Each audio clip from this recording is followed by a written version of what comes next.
This episode is brought to you by Fox One.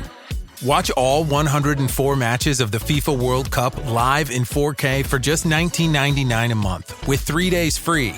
Build your own multi-view, choose up to 3 streams, and follow player spotlights. Stay on top of every moment with live stats, highlights, and instant replays. The FIFA World Cup, streaming live on Fox One. Offers are subject to change. See fox.com for complete terms and conditions.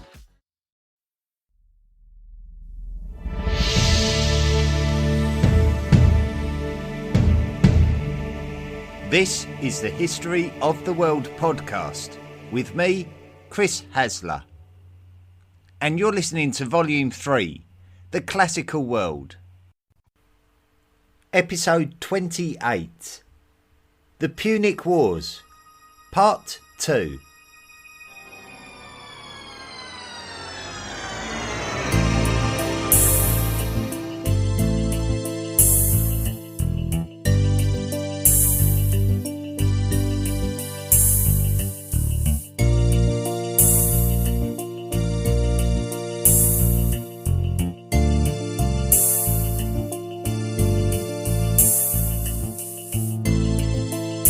The year is 221 BCE. Hasdrubal the Fair was the main military commander of Carthaginian forces in Iberia. He had taken the reins from his father-in-law, Hamilcar Barca, the great Carthaginian commander, who was in constant defiance of the imperious Romans despite Carthaginian defeats. Hasdrubal was responsible for negotiating a deal with the Romans where the Carthaginians would be allowed the freedom to subjugate the lands of the Iberian Peninsula south of the Ebro River. Anything to the north was too close to the Romans and therefore not fair game. The Carthaginians were desperate to gather some wealth, and this would be at the expense of the Celtiberians of the Iberian Peninsula. The Carthaginians needed to take these lands in order to gather enough wealth to pay repatriation costs to the Romans following their defeat in Sicily at the conclusion of the First Punic War back in 241 BCE. The Celtiberians did not particularly enjoy having Carthaginians invade their lands and take their wealth. Hasdrubal the Fair paid the ultimate price for Carthaginian behaviour. Hasdrubal was in the city of Karat Hadashet, a city which he founded. Now we have to be very careful here. Karat Hadashet was the Carthaginian name for the city of Carthage, the capital city of the Carthaginian Empire in the modern country of Tunisia. Hasdrubal built another city in Iberia and called it Karat Hadashet II.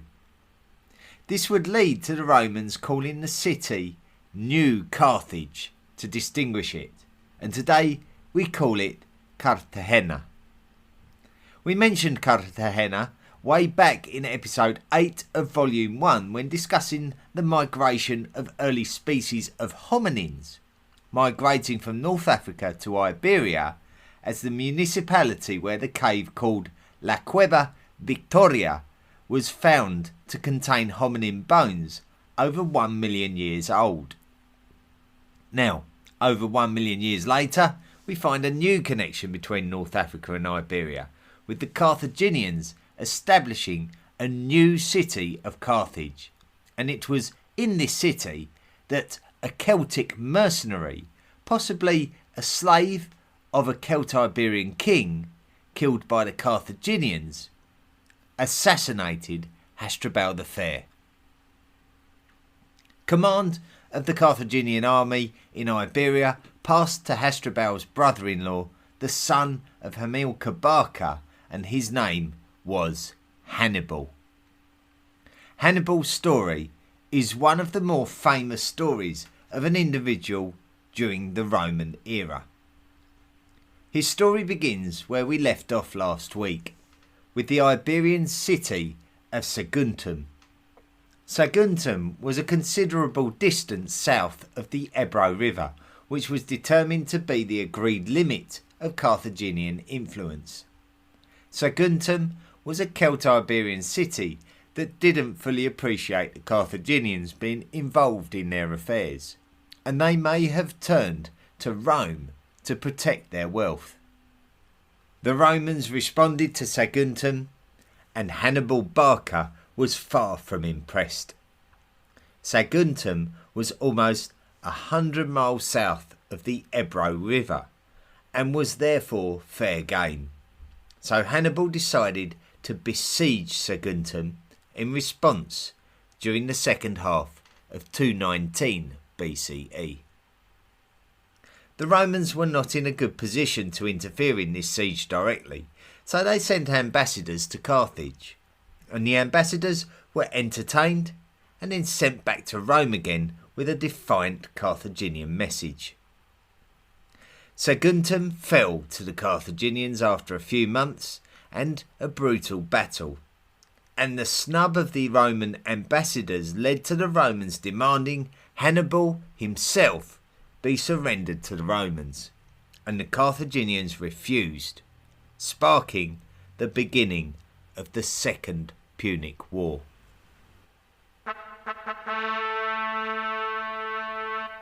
Hannibal Barca. Hannibal would set about gathering an army. The size of the army is argued, and I have seen numbers from 40,000 to 100,000 offered. Strangely, when investigating the number of elephants in Hannibal's army, we seem to always hit the specific number of 37 from most sources. The makeup of the Carthaginian army is also interesting. Libyan foot soldiers are mentioned, and when we look at the Libyans, they may have been a mixture of local Berbers and Greek immigrants to North Africa, as it was in the Libyan lands that the Greek colony of Cyrene was established. Also among the Carthaginian army were Numidian horsemen. The Numidians were the Berbers who lived on the North African coast of the modern-day country of Algeria, and as such they had developed strong diplomatic ties with their Carthaginian neighbours. There would have almost certainly been a good deal of Celt-Iberian mercenaries wanting to be on the winning side and believing that this would be Hannibal's Carthaginians. Despite the problem from the Carthaginian perspective being Roman interference in politics south of the river Ebro, Hannibal would lead his Carthaginian army of tens of thousands north over the river Ebro and into forbidden lands on their way toward the modern lands of Italy. The route would require the Carthaginians to negotiate the Pyrenees Mountains, the lands of the Gauls, and the Alps Mountains. Crossing the Alps would have been seemingly impossible with it being such a severe range of mountains. The legend of Hannibal crossing the Alps is the lasting legacy of this episode in history, but in reality it was only part of this whole journey of attrition, which was made in haste before the Romans could attack first. Not everybody survived the journey. Significant losses affected the Carthaginian force as they initially crossed the Pyrenees and arrived in the lands of the south of the modern-day country of France. So the famous story is of Hannibal crossing the Alps, but this is just one part of an extremely arduous journey from the Iberian lands south of the Ebro to the imperial lands of the Roman Republic. At every juncture, whether it be the lands around the Pyrenees or the Gallic lands of southern France, Hannibal's army would face attack from local tribes, and so Hannibal would spend significant time reshaping his army, even sending some units back to Carthaginian Iberia. It wasn't all against Hannibal though, as there would have been a fair share of tribes who were happy to support Hannibal's campaign, especially if they felt no loyalty to the Romans. So Hannibal would have not had much idea as to whether the next society of people that he encountered would have been friend or foe. The next geographical obstacle that Hannibal would have needed to negotiate would have been the Rhone River. There, Hannibal would encounter Celtic tribes supportive of the Romans near the coastal Greek colony city of Massalia, which is the modern French city of Marseille. The Celts were more specifically the Volcae, who were a Gallic entity who had been involved in Greek affairs earlier in the century and were now being commissioned by the Romans to prevent the progress of Hannibal. The Rhone River was a considerable crossing, and with the Volcae actively trying to prevent the crossing, it raises the question, what about the famous elephants? Did Hannibal have to find a way to transport the elephants over the river, or were the elephants transported to the eastern side of the Rhone by sea? Livy says that some of the elephants fell into the Rhone and had to swim to safety. Either way, Hannibal was victorious over the Volcae at the Battle of the Rhone crossing, showing a canny tactical approach that outwitted his opponents. With the Rhone River behind him, Hannibal pressed onwards towards the Alps. Already Hannibal had lost a large amount of his army, but somehow during this hard journey, which was only going to get harder, Hannibal managed to keep the remainder of his army motivated to continue. Hannibal's Alpine route is fiercely debated, but we know that the Alps had to be navigated across. The journey through the Alps is something that has become mythologised, capturing the imagination of many artists who've created dramatic depictions of armies accompanied by elephants attempting to march along improbable mountain passes perilously close to a deadly fall over the edge. In reality, this crossing would have been treacherous to say the least, with icy cold conditions and slippery surfaces.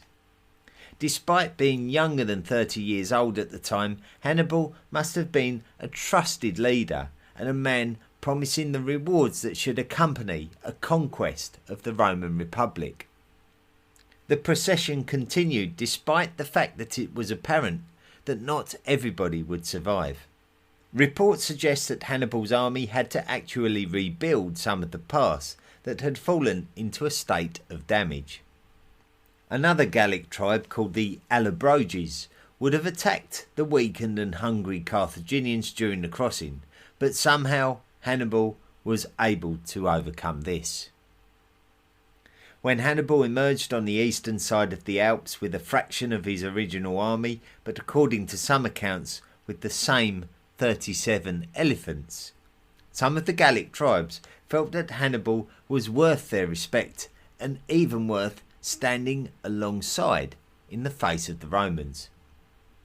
It was now December of 218 BCE, and Hannibal was successfully across the Alps and at the north of the Italian peninsula.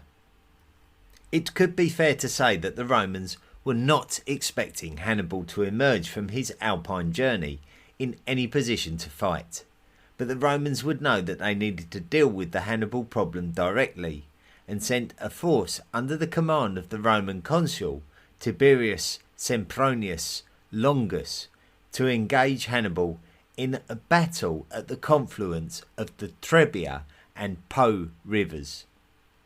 The ensuing battle is known as the Battle of the Trebia, and the Roman naivety and underestimation of Hannibal allowed Hannibal to outwit the Romans and score a huge victory, with more than half of the Roman army being lost to the Carthaginian alliance. Hannibal now had the Romans' full attention. So this is the story of how Hannibal crossed the Alps, but Hannibal's intention when he set out wasn't to successfully cross the Alps in some test of endurance.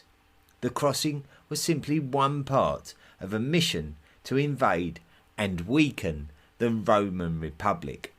So Hannibal had only just begun. There was no way that Hannibal could cause significant problems for the Romans without enticing local societies to join his cause, and he would have been relying on this fact.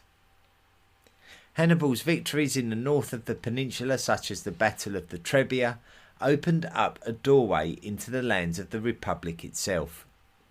Hannibal could now campaign directly towards Rome itself, but initially he would need to negotiate the lands of Etruria, which were inhabited by Romanised Etruscans. So Hannibal would lead his army southwards until almost reaching Lake Trasimene in the summer of 217 BCE. The Roman army would be pursuing Hannibal, and Hannibal would be aware of this. So upon reaching the lake, Hannibal would light false campfires some distance away to fool the Romans into believing the location of the Carthaginian army was somewhere it wasn't. It was a trap, and in the misty conditions, as the Romans made their way along the northern edge of the lake, the Carthaginians appeared from the forests and ambushed their enemy. The Roman army was estimated to be about 30,000 strong, so it is quite a considerable thing that it was ambushed. It took almost 4 hours for the Carthaginians to destroy the Roman army, with their commander, the consul Gaius Flaminius, losing his own life in the process. The remaining Romans retreated, and Carthaginians under the command of Hannibal were now scoring victories well within Roman territory. This was unthinkable just a couple of years earlier. Hannibal could have attacked Rome following his victory at Lake Trasimene, but instead he decided to rally up more willing allies from within the lands of the Roman Republic. So Hannibal headed south towards the lands of Magna Graecia, and the Romans stayed in hot pursuit. They did not want to give Hannibal any kind of opportunity to be able to settle anywhere within the Republic. Should Hannibal be allowed to settle, he may have created a power base in which he could start recruiting societies who believed that defecting to Hannibal would be advantageous, considering how formidable he appeared to be. The Romans frantically built up a brand new army force in order to take on the Carthaginians, and in 216 BCE the two sides met again at Cannae. What happened at Cannae in the year 216 BCE would go down as the single most deadliest day in the history of European lands. Hannibal managed to sustain an army strength of around 50,000, but estimates of a Roman army number are thought to have been in excess of 85,000. The Romans had had enough of the Carthaginians and had decided to put an end to this problem once and for all. The Roman army was led by the two Roman consuls, Gaius Terentius Varro and Lucius Aemilius Paulus. What followed was one of the most astonishing days of the entire first millennium BCE. The huge Roman army attacked the Carthaginians. Once again, Hannibal demonstrated that he was a master tactician, equal to the threat of the Romans. You could argue that Hannibal's tactical expertise was worth thousands of soldiers on its own. Hannibal's Carthaginian army, still made up from various ethnicities, would entice the Roman infantry to act down the centre of the army formations, when Hannibal would use his cavalry to push the Roman cavalry back into an ineffective position, so that the Roman infantry could be surrounded and brutally massacred. Estimates of over 45,000 Roman soldiers were killed. Hannibal would have undoubtedly have made his father, Hamilcar Barca, incredibly proud. Hamilcar had always been defiant of the Romans and was too stubborn to negotiate the peace terms after the Carthaginian defeat at the end of the First Punic War. Now his own son had marched into Roman territory and given them a taste of their own medicine. And thanks to these amazing victories against the odds, Hannibal could now consider conquering the entire Roman Republic. Roman cities and provinces started defecting to Carthage, meaning that now Carthage had influence over a significant amount of territory on the Italian peninsula itself, including the very important city of Capua. Hannibal was now in a position to be considerate about his next action within these relatively safe lands. One of the more attractive targets for Hannibal's ambitions was the port city of Tarentum, which once was an enemy of Rome, but now a loyal ally. While Hannibal was trying to secure these cities in the southern extremities of the Italian peninsula, the Romans saw an opportunity to target the city of Capua in Campania, laying it under siege. They were punishing the city for siding with the enemy after demanding that one of the Roman consuls be a Capua resident. Roman backlash. The Romans had to come up with a new plan of action to deal with the Carthaginian threat under the extremely capable leadership of Hannibal Barca, who seemingly had outwitted the Romans against the odds at every juncture. Part of this new plan would be to besiege the very important city of Capua, which existed in a part of the Italian peninsula which had defected to the Carthaginian side. The other part of the plan would be to do exactly as Carthage had done, and send a very capable military force into the heart of Carthaginian territory to cause the kind of mayhem that Hannibal had been doing in Roman territory. At the time, Rome was also involved in the First Macedonian War against Philip V of Macedon, and Rome realised that despite having problems with Hannibal, that they could not afford to allow Philip and Hannibal to strike up an alliance, so it was important for the Romans to continue their aggressions in the Balkan Peninsula. Fortunately for the Romans, they had enough allies in Greek lands to assist them in their campaigns there, so the Romans could continue to besiege Capua while Hannibal was busy attempting to gain the support of Magna Graecia cities such as Tarentum. Hannibal decided not to attack the Romans at Capua, but instead he chose to attack Rome itself in order to entice the Romans away from Capua. The Romans seemingly knew what Hannibal's game was and ignored him, having confidence in Rome's ability to defend itself. They continued to starve Capua. This was a battle against wills and a test of wit and nerve for both sides. The Roman decision to keep up the siege was the right one. Capua fell, and Hannibal had been uncharacteristically unsuccessful in his tactical choice. As could be expected, the Romans showed no mercy to Capua and its residents. Capua was stripped of any kind of autonomy, with much of its secular power and departments removed or abolished and ceded to Rome. Citizens were either slaughtered or stripped of their civil rights.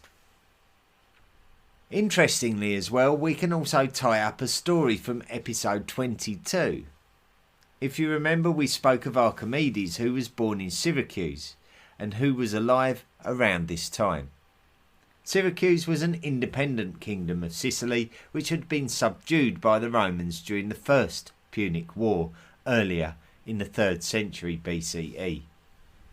The Syracusan king Hiero II had died in 215 BCE, and the Syracusans decided that now was a good time to associate themselves with the Carthaginians again, and this caused the Romans to besiege Syracuse.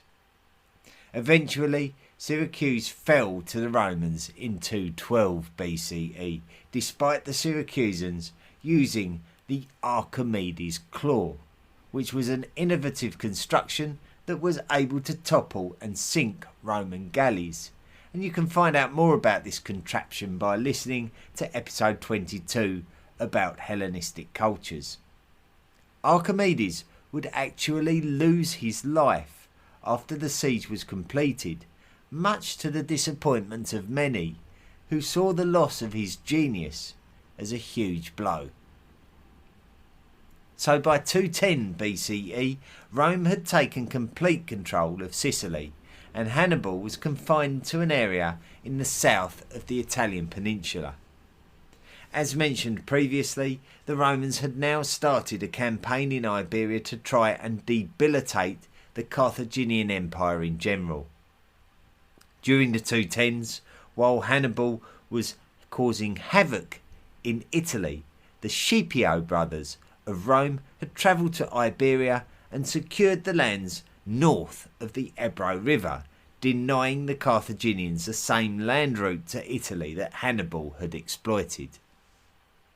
Despite successful incursions into Carthaginian-ruled Iberian territory, it would be Hannibal's younger brother, Hasdrubal Barca, who would score a huge victory over the Romans in the south of Iberia at the Battle of Upper Betis, which was actually two closely linked separate military exchanges in 211 BCE, and both of the Scipio brothers were killed, bringing one of their sons, Publius Cornelius Scipius Africanus, to the command of the Roman army in Iberia.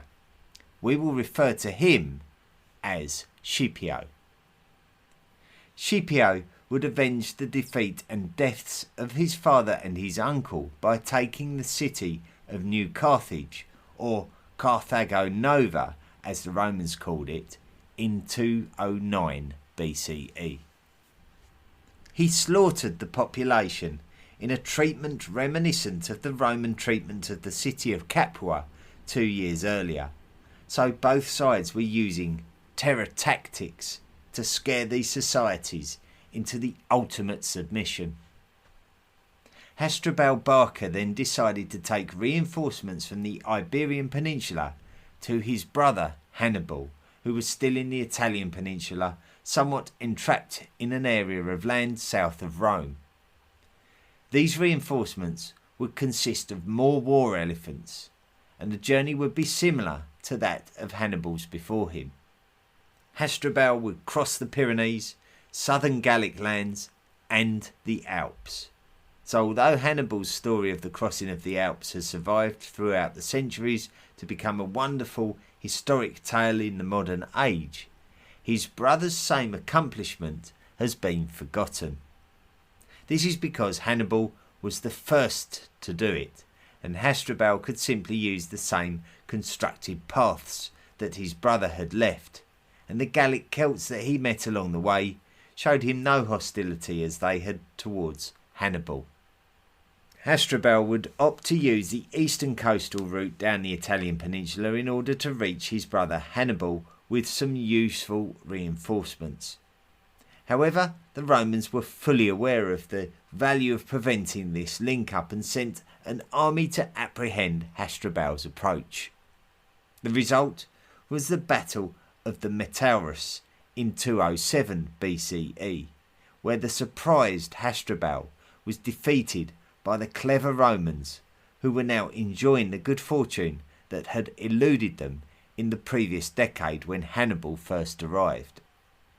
There are records of Hasdrubal Barca being beheaded and his head being taken to his brother Hannibal, who would have been hoping for the arrival of something different. Hasdrubal's failure to successfully bring reinforcements to Hannibal was a crushing blow to the Carthaginians. Hannibal was now limited in what he could achieve, and would have been fearing that the Romans would be re-strengthening their forces in order to eliminate Hannibal from the Italian peninsula altogether. The Roman commander Scipio in Iberia did not pursue Hasdrubal Barca when he left Iberia, and instead he stayed in Iberia to continue battling the Carthaginians there. It eventually proved to be the right decision. The culmination of the Iberian conflicts between Carthage and Rome played out in the year 206 BCE at the Battle of Ilipa. Estimates of the army sizes are in excess of 50,000 individuals each. So this is yet another huge exchange in what was seemingly a list of unbelievably huge battles. Scipio would demonstrate a tactical genius that is comparable to Hannibal's great victory at Lake Trasimene. This time it was the Carthaginian army who were deceived, resulting in a huge massacre. This defeat of the Carthaginians meant that the Romans had successfully run the Carthaginians out of Iberia and back to North Africa. Scipio could now return to Rome, where his ultimate victory over the Carthaginians in Iberia could be celebrated. Some of Hannibal's allies in southern Italy were turning against him, and it must have felt like the walls were closing in.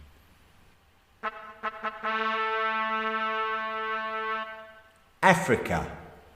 Scipio was made into a Roman consul in 205 BCE, and due to the confidence that the Romans had in him, he was made a proconsul after his 1-year term as consul had expired.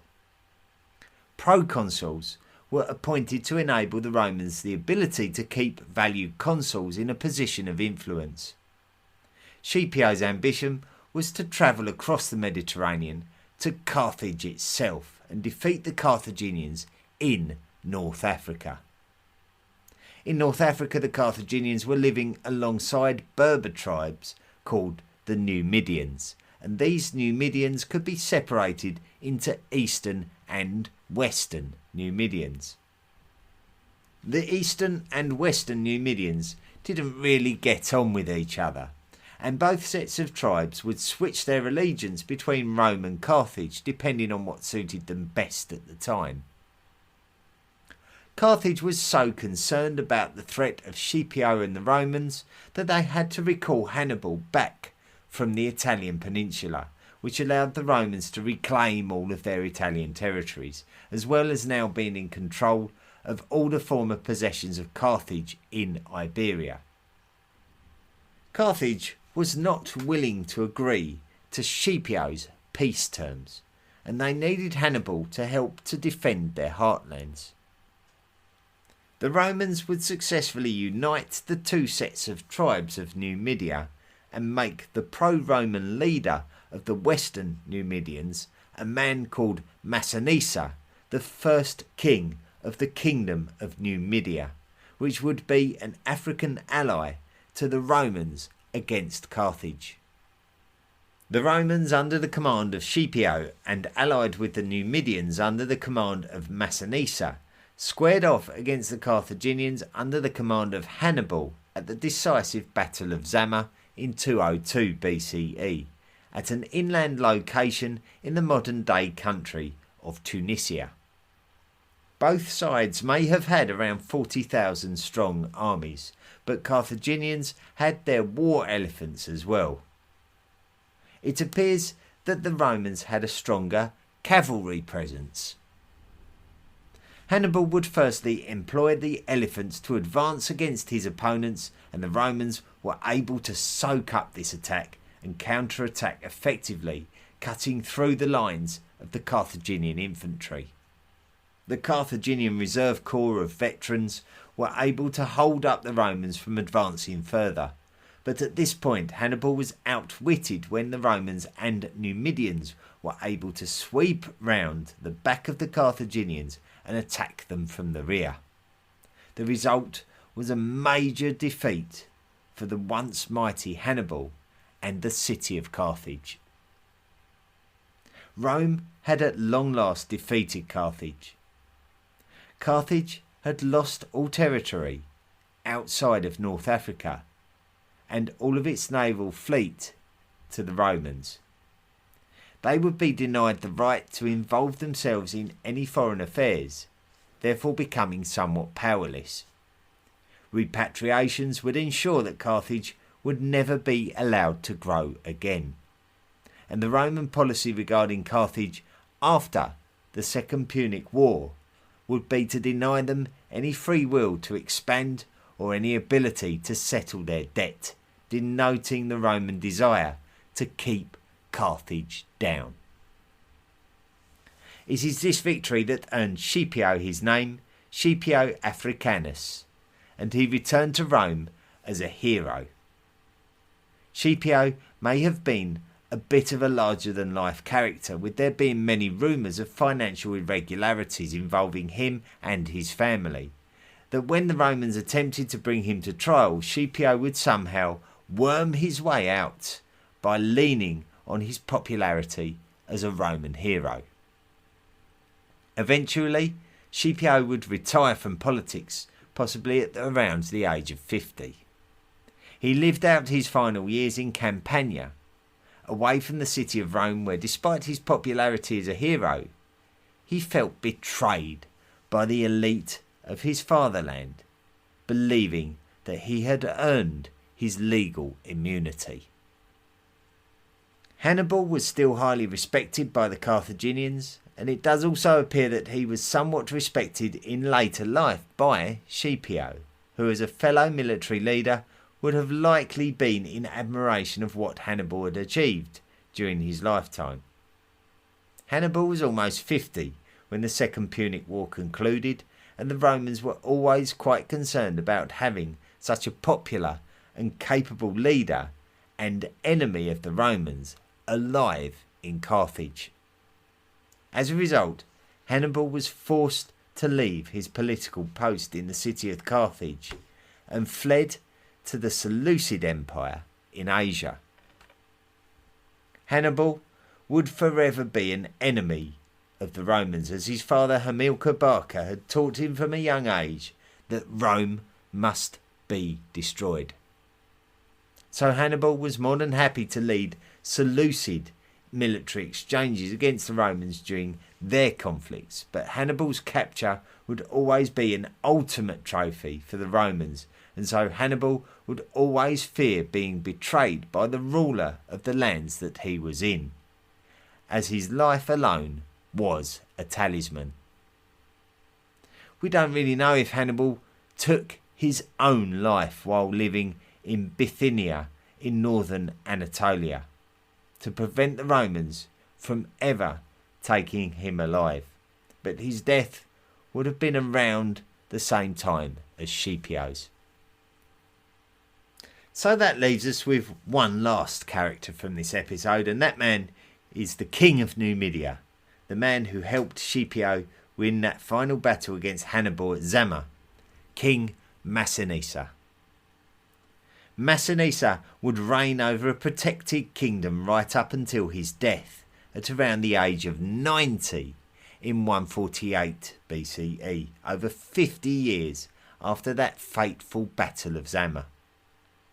Massinissa would tease the remnants of Carthage by trying to steal parts of its territory, believing that the Romans would always stand alongside him if the Carthaginians wanted to get nasty about it. The mighty and proud Carthaginians were now a powerless and embarrassed little kingdom, a small shadow of its former self, and an extremely bitter remainder of the empire that almost completely defeated the Roman Republic. For them now to be getting bullied by a Berber nation with no international reputation was all too much for them. So the Carthaginians raised an army against them, and despite the instruction of the Roman treaty, they planned to fight back against Massinissa's Numidian kingdom. In the year 151 BCE, the Carthaginians had honoured the 50-year repatriation period to Rome and decided that they wanted to raise an army against the King Massinissa's Numidians. The Carthaginians were not successful against the Numidians, and the Romans decided that they would disapprove of Carthage raising an army, not something permitted by the Treaty of 201 BCE, but also something that Carthage believed to be an expired treaty. For Rome, it was suitable for them to have an excuse to eliminate Carthage, as it would put the resources of the Carthaginian heartlands to good use. So the Romans besieged Carthage in 149 BCE in something that has been called the Third Punic War. King Massinissa of Numidia would not see the outcome of the siege due to his own death in 148 BCE. Carthage was well fortified and bravely defended, so the siege took 3 years. It was 146 BCE when the siege came to an end. The Romans were finally able to breach the city walls. The Romans rounded up 50,000 Carthaginian inhabitants and marched them off into a life of slavery. 900 Carthaginian resistors retired to a temple and set it ablaze, preferring this fate to what could befall them under the Romans. The city itself was plundered of all of its wealth, before all of the buildings were destroyed until not a single one was left standing. Apart from the 50,000 slaves, the entire population was killed. Fire engulfed the ruins of what the Romans had left behind, and before leaving, the Romans would salt the earth to prevent any kind of agricultural revival of the land. Carthage had been completely and utterly destroyed and was just a memory, thanks to the might of the Romans.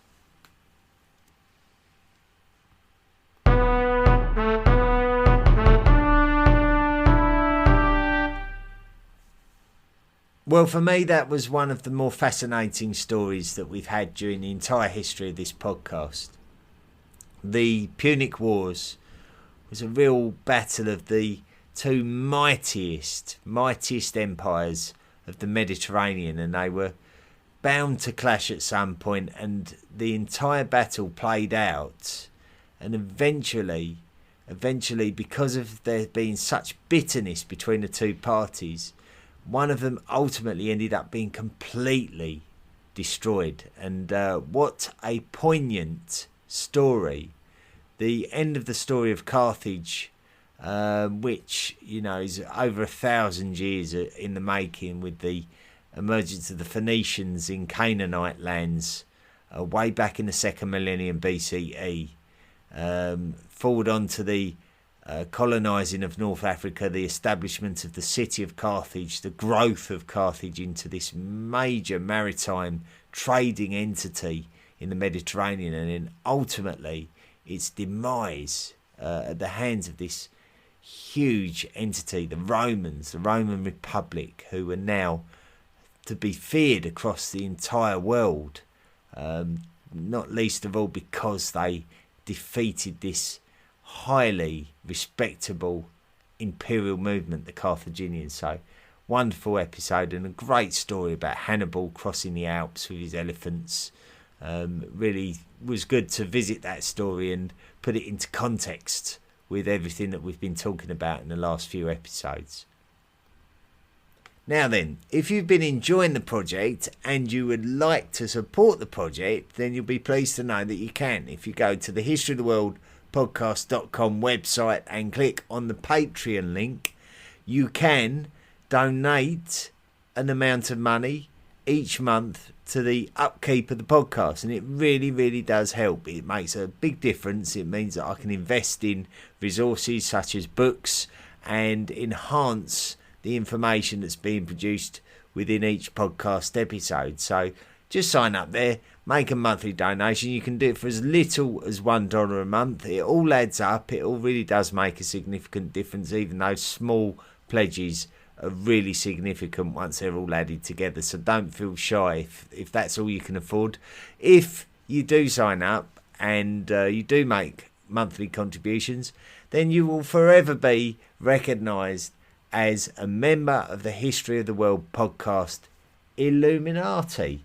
And we have a new member this week, and that gentleman is called Tom Mason. Thank you very much, Tom. You are now a lifelong member of the History of the World podcast Illuminati. And remember, if you can't afford to make a financial contribution, which is, is the case for a lot of people at the moment, it's a very difficult time at the moment, and it's not always possible to support the project in the way that you might want to. However, just by simply rating and reviewing the podcast, you are really doing something great. You're making a big difference, and you're enabling us to expose the podcast to more people. So that is equally as valuable as making a financial contribution. So even one thing or the other, it's great. Whatever you do to support the podcast is great, and it's so gratefully received. One such review has come in from Chum Loudon from the United States of America, who's put, "Loving it. I've been waiting for something like this for a very long time. Well put together, interesting and very informative. Thank you." Well, also thank you, Chum Loudon, for taking the time to write that review.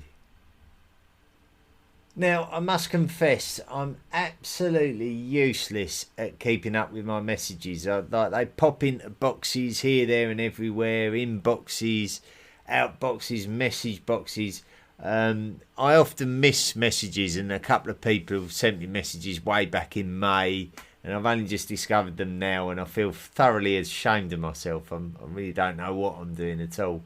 I do pick up the ones through the email, and I have received some messages via email. Tony Nunes emailed in, but "Hello Chris, thank you so much. I've just discovered your podcast. I've been interested in ancient Greek history for many years now, and have extended my interest back to the Persian Empire, Babylon, Sumer, the start of agriculture, and back to where these people came from. Your podcasts are amazingly well informed and so well presented. I am absolutely hooked. Brilliant, thank you, and best wishes, Tony." Well, thank you very much, Tony. Yes, it is interesting to speculate about this now. Now that we're looking at ancient Greece and ancient Rome, I have heard people that just are in disbelief at how advanced these societies are. But when you consider that we had civilized citizens and cities 2,000 years before the Romans and the Greeks, it stands to reason that these people would be quite advanced and intelligent. So we shouldn't be that surprised at all. Will Poindexter has written in and put, "Hello Mark." I'm not sure who Mark is, but anyway, he's put, "I love the podcast. I hope all is well and you're staying safe. I listen on Stitcher and have listened to almost every episode you have produced. I love the information, and am a little sad that the new podcasts have not come through on Stitcher. The House of Vassar was the last one that I've seen. Love the show and thank you for your hard work, Will."